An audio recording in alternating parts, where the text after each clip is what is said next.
आत्मा और परमात्मा का मिलन संजोग डे 35। आइए गुरु सत्ता को हृदय में धारण करें, परम सत्ता को, उनके दिव्य प्रकाश को हृदय में धारण करें और भावना करें कि ये स्वाध्याय हमारे जीवन में एक दिव्य प्रकाश बनकर हमारे जीवन को आनंदित तरंगित कर रहा है और हमारे हृदय से निकलता हुआ वो गुरुमय प्रकाश संपूर्ण ब्रह्मांड में फैलता जा रहा है। गुरुदेव की ये लेखनी जन जन के जीवन में प्रकाश ला रही है, प्रेम का, आनंद का उल्लास ला रही है। इसी भाव के साथ इदम श्री सद्गुरुवे नमः के भाव से आगे का स्वाध्याय। पिछले स्वाध्याय में गुरुदेव ने याचना को डिफाइन किया। याचना को कैसे डिफाइन किया गुरुदेव ने? गुरुदेव ने बताया कि याचना, अगर हम धन, संतान, स्वास्थ्य और सफलता, इन सारे पैरामीटर्स पर भगवान से कुछ मांग रहे हैं, इसको गुरुदेव ने डिटेल में डिफाइन कराया, तो हम याचना कर रहे हैं। जो प्रार्थना होती है वो केवल गौरवान्वित करती है। प्रार्थना बह से मुक्त होती है, प्रलोभनों से मुक्त होती है, कर्तव्य पथ की ओर ले जाती है। ये प्रार्थना की बड़ी दिव्यता है।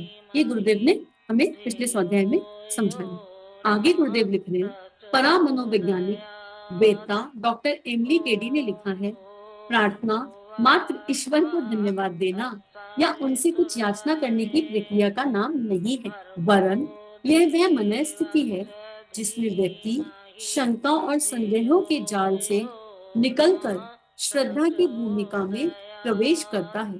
जिसमें व्यक्ति शंका और संदेह के जाल से, डाउट, भगवान है क्या, ये सारे डाउट विलय हो जाते हैं। हमारे जीवन में जो कुछ हो रहा है उसे भगवान देख रहे हैं क्या?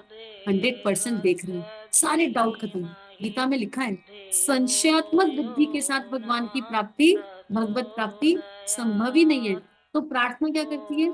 संशयात्मक बुद्धि को विलय कर देती है, और जहां संशय नहीं होगा वहां क्या जन्म लेगा? श्रद्धा और विश्वास। श्रद्धा विश्वास मूल है, श्रद्धा विश्वास मूल में है। और श्रद्धा विश्वास से किसका जन्म होता है? भक्ति का। और भक्ति से प्रेम और वैराग्य का। एक चेन है। लेकिन नींव में श्रद्धा विश्वास कब आएगा? जब हर तरह की संशय, हर तरह के संदेह, हर तरह के डाउट खत्म हो जाएंगे। और वो डाउट खत्म कैसे होंगे? प्रार्थना अर्थात उपासना। 5 मिनट बैठना, 10 मिनट बैठना, चाहे 15 मिनट बैठना, पर नियमित रूप से बैठना। और बैठकर क्या नहीं करना? याचना। बैठकर भगवान से कुछ मांगो मत, भगवान को चाहो, भगवान से कुछ मत चाहो। ये प्रार्थना है बस। आगे लिख रहे हैं, अहंकार को खोकर समर्पण की नम्रता स्वीकार करना और उदित मनोविकारों को ठुकरा कर परमेश्वर का नेतृत्व स्वीकार करने का नाम प्रार्थना है। एक एक लाइन कितनी डीप है। जब हम प्रार्थना में गहरा खोएंगे तो स्वयं का स्वयं खो जाएगा। स्वाध्याय का मतलब ही होता है मिथ्या मैं का विलय, मिथ्या स्वयं का विलय, ईगो पूरी तरह डिसॉल्व, मान अपमान से परे, सही गलत से परे, उचित अनुचित से परे। ये सही है, ये गलत है, ये इंसान सही है, ये गलत है, इस काम को करने का यही एक तरीका है जो मैं कर रहा हूँ, इस सब से परे। रूपेण, जिसने अहंकार को खोआ उसे क्या मिला? समर्पण मिला। और जिसको समर्पण हो गया भगवान के प्रति, वो भगवान के अनुशासन को नम्रता से स्वीकार करे। वो भगवान की बनाई हुई सृष्टि को, अपने जीवन की हर परिस्थिति को नम्रता से और कृतज्ञता से स्वीकार करेगा। देखिए, नम्रता और विनम्रता में भी अंतर है। नम्रता आत्मा का मूल गुण है, बाय डिफॉल्ट है, कुछ लोगों के व्यवहार में ही होती है। लेकिन विनम्रता कई बार नकली भी होती है। जैसे कहीं ऑफिस में गए, बॉस है, बॉस के लिए अंदर कितना भी खट्टा है लेकिन ऊपर से बड़ा विनम्र व्यवहार करेंगे। हाँ बॉस, ठीक है, आप जो कह रहे हैं वही उचित है, ऐसा वैसा। आर्टिफिशियल विनम्रता आर्टिफिशियल भी हो सकती है, इसलिए आवरण और अंतःकरण को समझा नहीं जा सकता। लेकिन नम्रता मौलिक गुण है, मूल है, जिसमें है उसमें है ही। नम्रता तक आएगा तो क्या होगा? जो नम्रता तक आ गया वो अपने मनोविकारों को एक्सेप्ट कर ले। अगर किसी ने ये कह दिया कि आपके अंदर ये कमी है, तो आपको उससे हर्ट नहीं होगा, सुख दुख नहीं होगा। आप समर्पण पे हो, मेरे गुरु ने कहलवाया होगा इस देह से, तो अगर ये कमी मुझ में है तो let me work on this. Namrata, मैं इसको, इसके ऊपर काम करूं, और काम करके अपनी इस मनोविकार को स्वीकार करके इसको ठीक करूं और दैवीय भूमि की ओर जाऊं। चिंतन उस आत्मा से हट जाएगा जिसने कहा है, चिंतन अपने इष्ट की ओर जाएगा। और अगर आपको वो विकार दिखाई नहीं दे रहा, तब भी आप क्या करोगे? उसे गुरु चरणों में रखोगे। हे प्रभु, सामने वाले के भीतर के ईश्वर ने कहा है कि मुझे गुस्सा बहुत आता है। अब मुझे तो दिख नहीं रहा ये गुस्सा कहाँ है? आपको तो दिख रहा होगा ना, तो ये आपके श्री चरणों में। और सामने वाली आत्मा को बहुत सारा थैंक यू। उन्होंने कहा तो मेरे हित के लिए तो कहा है। वो मेरा विकास ही तो चाहते हैं कि मैं सुधर जाऊं, मैं अच्छा हो जाऊं, मेरी दिव्यता और जागृत हो जाए। नहीं तो किसी को क्या पड़ी आजकल किसी के लिए कुछ कहने सुनने की, ये हमको मानो, हमको इस पर संपूर्ण विश्वास और यकीन करो, तो लाइफ आसान हो जाएगी। लेकिन इसको मानने के लिए एवं ईगो, इसका गलना बड़ा इंपॉर्टेंट है, बड़ा आवश्यक है। और जिसका गल गया वो परमात्मा के इस नेतृत्व को स्वीकार कर लेगा। परमात्मा का नेतृत्व क्या है? ये किसी भी रूप में नारायण प्रकट हो जाएंगे, पता नहीं किस रूप में आके नारायण मिल जाएंगे। भगवान जब मिलेंगे, गायत्री गायत्री कर रहे हो, और गायत्री माता क्या है? सफाई करने की मशीन। गायत्री माता, गायत्री मंत्र साबुन है घिसाई की। तो गायत्री माता किसी देह से तो प्रकट होंगी, तो हर कोई तो पैम्पर नहीं करेगा, अरे आप तो बड़े दिव्य हो, आप तो बड़े अच्छे हो, आप तो ऐसे हो। हर कोई तो तारीफ करके फुलाएगा नहीं कुत्ते के जैसे। कोई कोई तो ऐसा भी आएगा ना जो कहेगा यार दिखते तो बहुत बढ़िया हो, पर तुम्हारे अंदर ये समस्या भी है। अब जिसने ये बताया कि तुम्हारे अंदर ये कमी है, अगर आप उस समय मौन रह गए और चुपचाप स्वीकार कर लिया, तो बहुत बढ़िया, कोई दिक्कत वाली बात नहीं। लेकिन आवरण अंतःकरण का भेद कोई नहीं जान सकता। कई बार आप रोल प्लेयर हो, कई बार सामने वाला रोल प्लेयर है। ये कोई नहीं समझ सकता कि कौन कब किसके लिए रोल प्लेयर है। तो इसमें उलझना ही नहीं है, बस अपने आप को ढीला छोड़ना है और परमात्मा की पतंग मानना है। जैसा वो कहे वैसा करना है। इसका नाम प्रार्थना है। याचना से बाहर निकाला, निकाला भगवान ने। अब प्रार्थना की दिव्य परिभाषा बता दी। अब क्या है प्रार्थना में? प्रार्थना का मूल क्या है? तू बैठे हम पहली बार भगवान के पास, कोई तो कारण होगा। पहली बार जब भगवान की याद आई होगी, कोई बहुत कठिन परिस्थिति आई होगी, या मम्मी पापा का प्रेशर होगा, बोलो भगवान की जय, बोलो भगवान की जय, बोलो गुरुदेव की जय, बोलो माता जी की जय। हमारे लिए रहा ऐसा बड़ा मजेदार वाला, उसकी वजह से बहुत फायदा हुआ, बहुत लाभ हुआ। तो मूल में क्या है? प्रेम। और प्रेम किस फॉर्म में दिखाई पड़ता है? संकल्प के फॉर्म। ये बात तो कई बार हो गई कि संकल्प की शक्ति के बिना प्रार्थना के लिए बैठा नहीं जा सकता। तो एक संकल्प लेने की आवश्यकता है कि हम नियमित 15 मिनट प्रार्थना करेंगे। पूरे दिन भले ही याचना करें, पर 15 मिनट प्रार्थना करें, जरूर से करें। तब समय हमारी मर्जी का, आंख खुलते से ही कर लो। उसमें कोई कर्म कांड नहीं कि हम नहाए, दिया बाती करें, ऐसा करें, क्योंकि देह रूपी मंदिर में जो ईश्वर बैठा है उसके साथ ही बैठना है ना। तो किसी नियम की आवश्यकता नहीं, एक ही नियम है। क्या? पवित्र नियम, निर्मल अंतःकरण। तो आगे लिख रहे हैं, जिसमें यह संकल्प भी जुड़ जाता है कि भावी जीवन परमेश्वर के निर्देशों के अनुसार पवित्र और परमार्थी बनकर जिएंगे, वो प्रार्थना।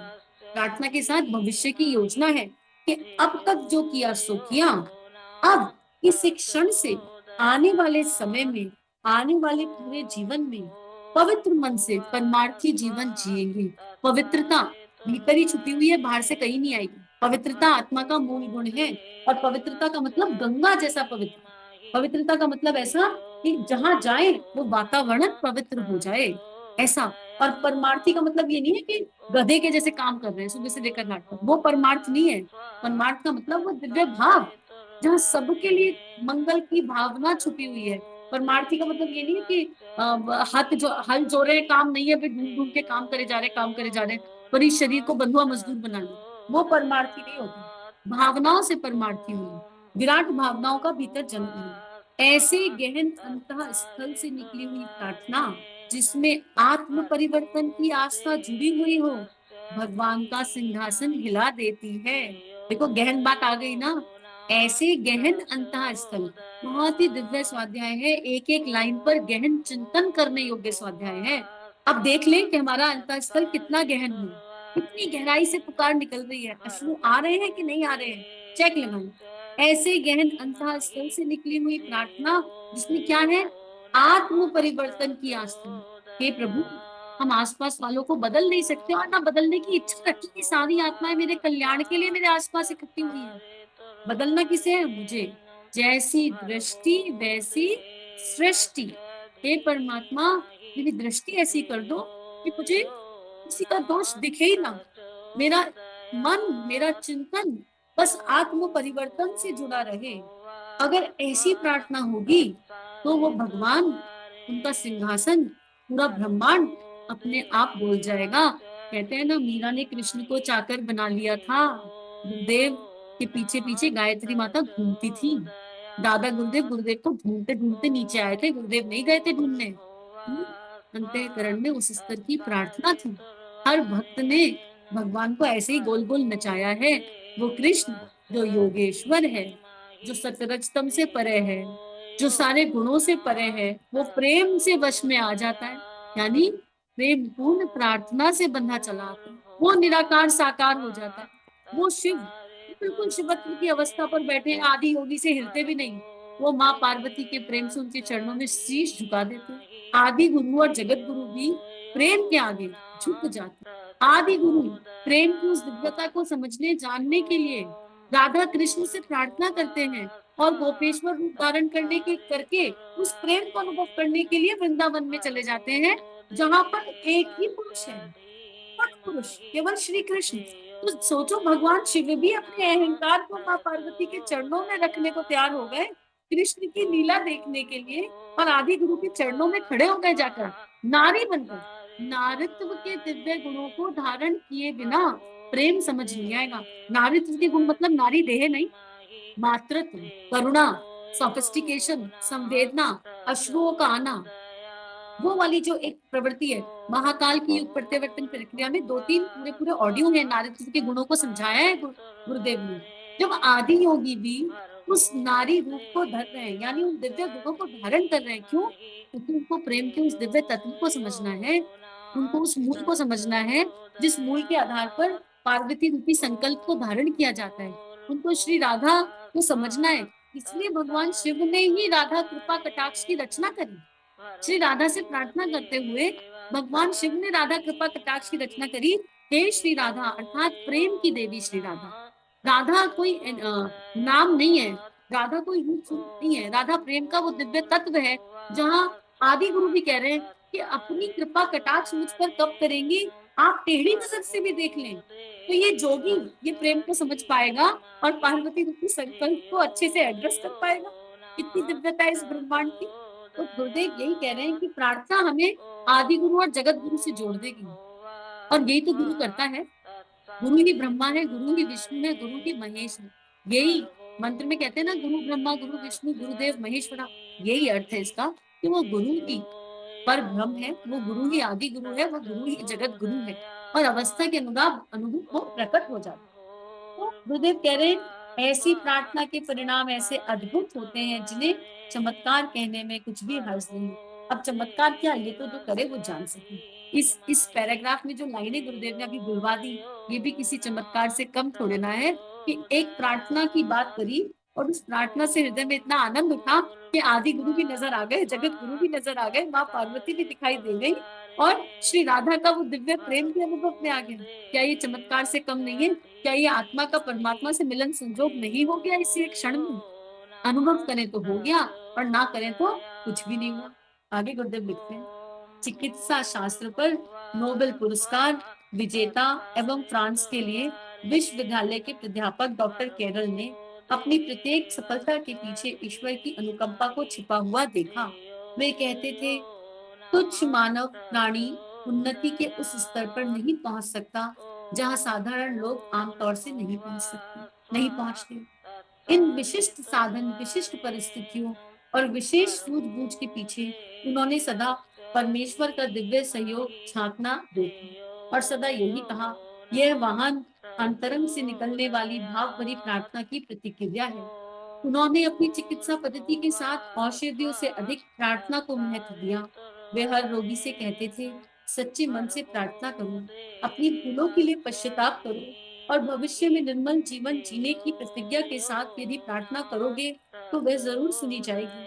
सच्चा इलाज तो पश्चाताप ही है, और ईश्वर के चरणों में अपना समर्पण। जो ऐसा कर सकेगा वह शारीरिक ही नहीं, आंतरिक रोगों से भी छुटकारा पा जाएगा। तो आइए, पहले इस संसार में जितने भी रोगी है ना, उनके लिए प्रार्थना करें। ये संसार रोगग्रस्त हो गया है। कोई मानसिक रोगी है, कोई भावनाओं से रोगी हुआ है, कोई देह से रोगी हो गया। लेकिन रोग के मूल में क्या है?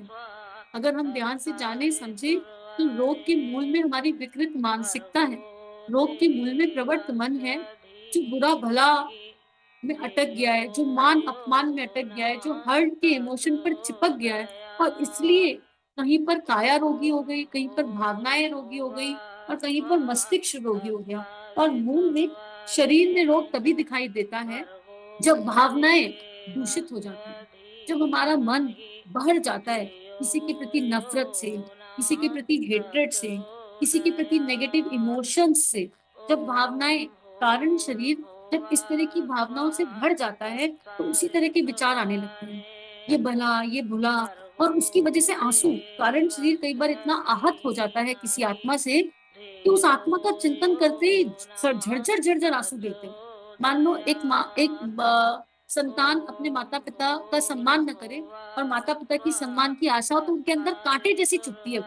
और वो कांटे जैसी चुभती है ना, तो उससे फिर एक बदबुआ जैसी निकलती है, एक एनर्जी निकलती है, आहा निकलती है, और अश्रु भी निकलते हैं। कारण शरीर बीमार हो गया। इस कारण शरीर की प्रतिक्रिया विचार शरीर पर पड़ती है, और उसी तरह के विचार आने लगते हैं, और उनका पूर्ण प्रभाव देह पर हो जाता है, और देह रोगी हो जाती है। तो किसी भी रोग के मूल में मोस्टली, यहाँ संतों और महापुरुषों की बात नहीं हो रही, जैसे ठाकुर रामकृष्ण परमहंस का स्तर अलग है, जिन्होंने दूसरों के ले लिया अपने, उस स्तर की बात नहीं हो रही, लेकिन नॉर्मल ह्यूमन बीइंग की बात हो रही है कि उस रोग के मूल में कहीं कहीं हमारी विकृत मानसिकता है।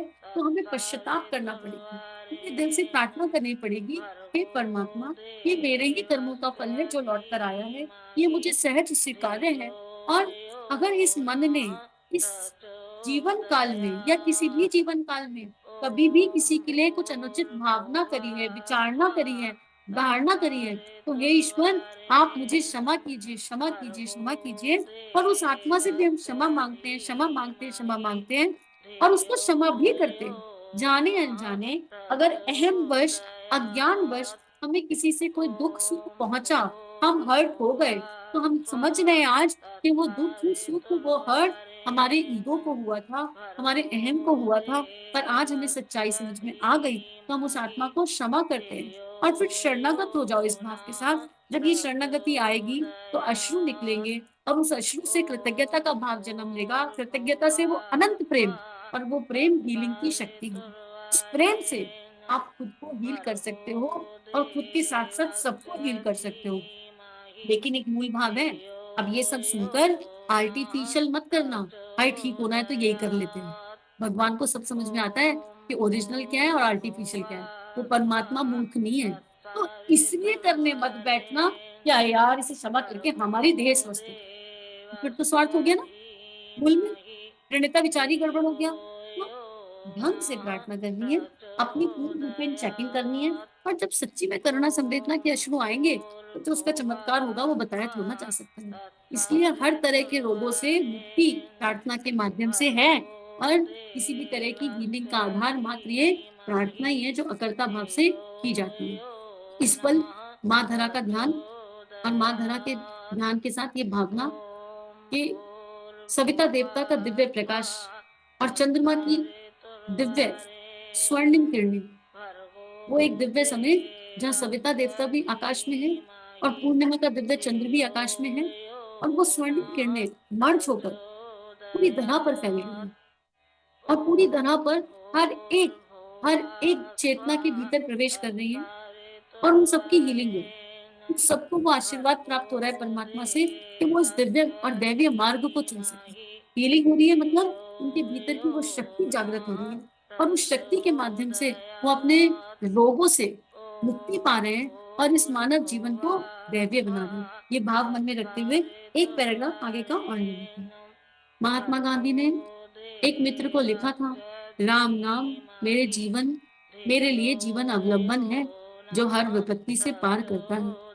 जब तुम्हारी वासनाएं तुम पर सवार हो रही हो, तो नम्रता पूर्वक भगवान को सहायता के लिए पुकारो, तुम्हें सहायता मिलेगी। क्योंकि राम मतलब संयम, और महात्मा गांधी का जीवन कितना संयम वाला है हम सब जानते हैं। सत्य और अहिंसा आसान नहीं है ये नियम निभाना, कि क्रोध आए ही ना, क्रोध करे ही ना, और सत्य के मार्ग पर चलते चले जाए। सारे संयम, राम का मतलब है हर तरह का संयम, सारी इंद्रियों का संयम, विचारणाओं का संयम, भावनाओं का संयम। राम वो दिव्य एनर्जी है, संयम की एनर्जी। और सीता भारतीय संस्कृति है, इसलिए राम रूपी संयम को धारण करके महात्मा गांधी ने भारतीय संस्कृति को बहुत कुछ दे दिया। उनके दिव्य गुणों का चिंतन करने की आवश्यकता है, और बुराई तो इंसान हर किसी में ढूंढ सकता है, इसलिए उस पर जाने की आवश्यकता नहीं। जब मन दुर्बल हो रहा हो, मनोविकार बढ़ रहे हो और लगता हो कि पैर अब फिसला, तब फिसला, तो सच्चे मन से प्रभु को पुकारना चाहिए।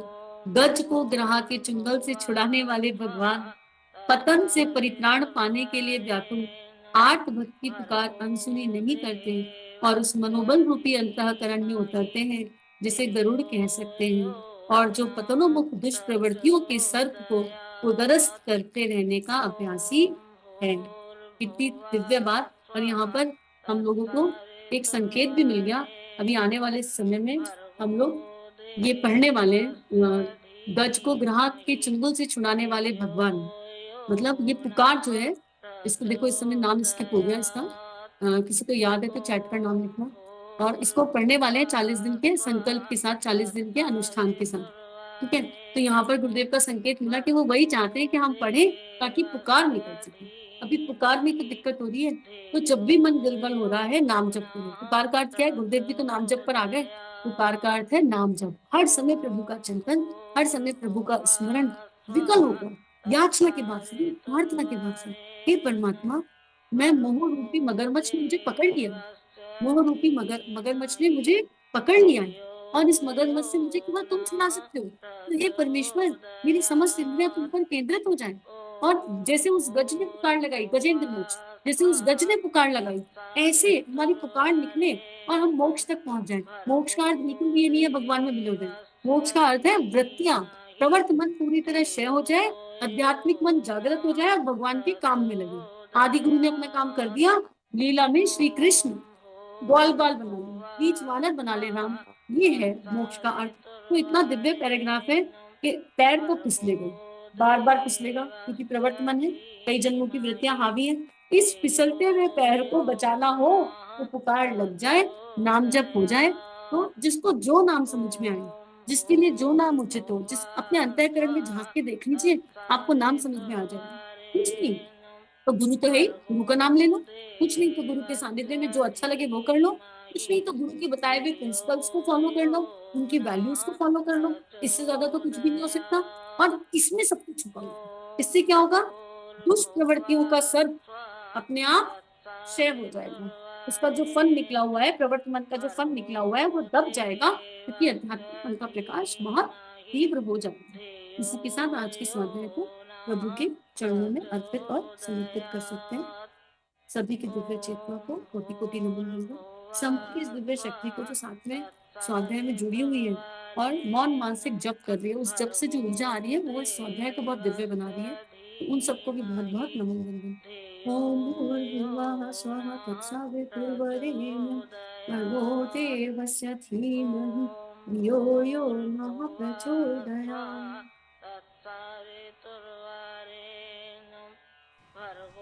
हमारे YouTube चैनल को सब्सक्राइब कीजिए और बेल आइकन पर क्लिक कीजिए ताकि आने वाली सभी वीडियो की नोटिफिकेशन आपको मिलती रहे। आप सभी को बहुत बहुत थैंक यू।